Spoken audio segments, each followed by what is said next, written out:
इसमें super speciality की delivery में विलम्ब हो रहा है। जो पिछले वर्ष ऐसा कहा गया था कि पूरा हो जाएगा, वो एक वर्ष और बीतने के बाद भी अभी नहीं लगता कि 4-6 महीने के पहले ये जन उपयोग के लिए बिल्डिंग उपलब्ध हो पाएगी। इक्विपमेंट भी आने में देरी लग रही है। तो उसको देखने के लिए मौके पे आए थे, तो कुछ डेवलपमेंट तो प्लॉट पे दिख रहा है। रोड इत्यादि ये सब बन गई हैं। एक आकार आ गया है परिसर का। 10 मंजिल ग्राउंड फ्लोर लेके 11 मंजिल का निर्माण है, ये भी पूरा हो गया है लगभग। लेकिन सुविधाएं उपलब्ध कराने में मुझे लग रहा है कि कहा तो जा रहा है 3-4 महीने, ऐसे तो दिसंबर कहा गया है, वो तो संभव नहीं दिख रहा। मुझे 31 मार्च तक भी नहीं लग रहा है कि ये होगा।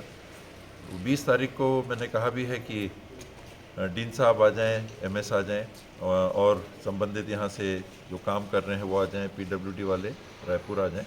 तो बैठ के दिक्कत कहाँ जा रही है? पैसों की दिक्कत है या और कोई बात है? इतनी देरी नहीं होनी चाहिए।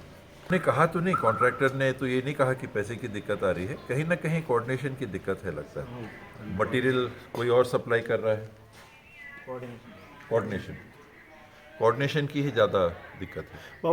दो चीज़ें हैं, एक तो छत्तीसगढ़ नए जीएसटी रेजीम से नुकसान में रहेगा, ये पहले भी बात मैंने रखी थी। और जीएसटी कानून आने के पहले भी विधानसभा में बतौर नेता प्रतिपक्ष मैंने अमर अग्रवाल जी से ये कहा था सदन के फ्लोर पे ही कि आप देख लें छत्तीसगढ़ का हित पे विपरीत प्रभाव ना पड़े। ये जो कानून आ रहा है इसमें सीधे सीधे छत्तीसगढ़ को नुकसान होगा। तो उन्होंने वहाँ तो जरूर कहा था कि नहीं, बिल्कुल कोई चिंता नहीं, हम देखेंगे करेंगे। पर 5 साल बाद जैसे सेस रेजीम बंद हुई 30 जुलाई के बाद में 2022, 30 जून 2022, तो अब छत्तीसगढ़ को बड़ा नुकसान चालू हो गया है, क्योंकि हमको कॉम्पनसेशन नहीं मिलेगा। हमारी आमदनी जो 14% प्रोटेक्टेड रेवेन्यू बढ़ने की बात थी, जितनी कम बढ़ती वो सेस पूल से हमको पैसा मिलता, वो बंद हो गया। और आज भी 1300 करोड़ से ऊपर की राशि जो हमारी ड्यू है वो केंद्र सरकार के पास कहें या जीएसटी काउंसिल के पास है। तो कल ही बैठक होनी है, आज अधिकारियों की बैठक है जीएसटी काउंसिल की। तो ये 48वीं बैठक कल हम लोग उसमें भाग लेंगे और इन सारी बातों को उसमें रखेंगे।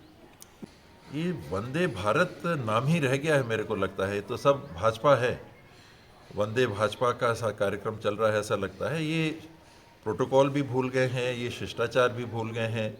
मंडल कहाँ है, जोन कहाँ है, इस बात का भी संज्ञान नहीं लिया गया। ट्रेन चालू करनी थी उनको, वहाँ भी कार्यक्रम करना था, तो जहाँ से ट्रेन चालू होती वहाँ करते, जहाँ ट्रेन ख़त्म होती वहाँ करते। रायपुर बिलासपुर को क्यों वंचित किया गया और छत्तीसगढ़ की उपेक्षा इस बाबत क्यों की गई? एक तरफ से तो ट्रेन चलनी नहीं है। वंदे भारत अगर है तो क्या छत्तीसगढ़ भारत में नहीं रह गया? तो ये मोदी जी की नई परिकल्पनाएं लग रही हैं जो मूर्त रूप ले रही हैं कि बाकी सबको छोड़ो, सिर्फ भाजपा। ये मेरा मानना है कि आम जन का अपमान है। उनके पैसे से ये सारी चीज़ें चालू होती है, ये उनको तोहफा नहीं हो सकता है। उनको सुविधा मुहैया कराने में आपने कदम उठाया है, ये हो सकता है। तोहफा तो मतदाता जनप्रतिनिधियों को एक तरह से कहें तो दे सकता है कि चलो काम करो हमारे लिए, हमारी देखभाल अच्छे तरीके से करो। तो मोदी जी तोहफा देने की स्थिति में नहीं है, वो तो आम जनों से तोहफा प्राप्त करके प्रधानमंत्री के दायित्व को संभाल रहे हैं। आपका कार्यक्रम एक यहाँ निश्चित रूप से होना चाहिए था। प्रमुख केंद्र कौन सा है? जोन है। तो कार्यक्रम मुख्य जोन में होना चाहिए था। और उनकी जिज्ञासा थी कि नागपुर में भी कुछ हो, तो ट्रेन यहाँ से जब वहाँ पहुँचती तो वहाँ भी मिठाई बांटते की बात है। और प्रशासन का कारगर काम और जवाबदेही भी यही है कि घटना होने के पहले सूचना तंत्र को ऐसा मजबूत रख सकें कि घटना को रोकी जा सके। कुछ आकस्मिक घटनाएं होती हैं, कुछ ऐसी घटनाएं होती हैं जिसको कि आप पूर्वानुमान से रोकने की कोई कोशिश कर भी नहीं सकते, पता ही नहीं चलता है और एकदम से कुछ हो गया। लेकिन कई चीज़ें हैं जो समाज में चलती रहती हैं और वो आपके संज्ञान में होना ही चाहिए। अगर नहीं है तो फिर पुलिस विभाग के तंत्र की ये बड़ी कमी है। हाल ही बिलासपुर में मैंने सबकी जानकारी में आया एक घटना हुआ, एक मर्डर भी हो गया। जो हम लोग सुन रहे हैं कि इस घटना के पीछे की जो बातें हैं वो कुछ हफ्तों से, कुछ महीनों से चल रही थी। परिवार के अंदर भी कलह की बात सुनते हैं, क्या है क्या नहीं हुआ ये तो नहीं कहा जा सकता, लेकिन ये स्थिति थी।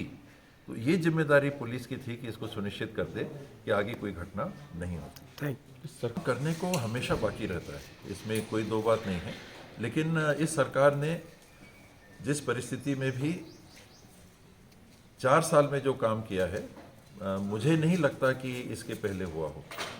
20 साल या 15 और 3 18 साल मान लें इस सरकार के आने के पहले छत्तीसगढ़ में जितना काम इन 4 सालों में हुआ है उतना काम उन 18 सालों में नहीं। बाबा साहब एक ये भी एक बड़े अफसोस की बात है कि हम कहते हैं कि तरक्की हो रही है, प्रगति हो रही है, हम जागरूक हो रहे हैं, एक बेहतर समाज बना रहे हैं। तो अगर ये बेहतर समाज है तो कुछ साल पहले ही हम लोग को चले जाना चाहिए। Thank you.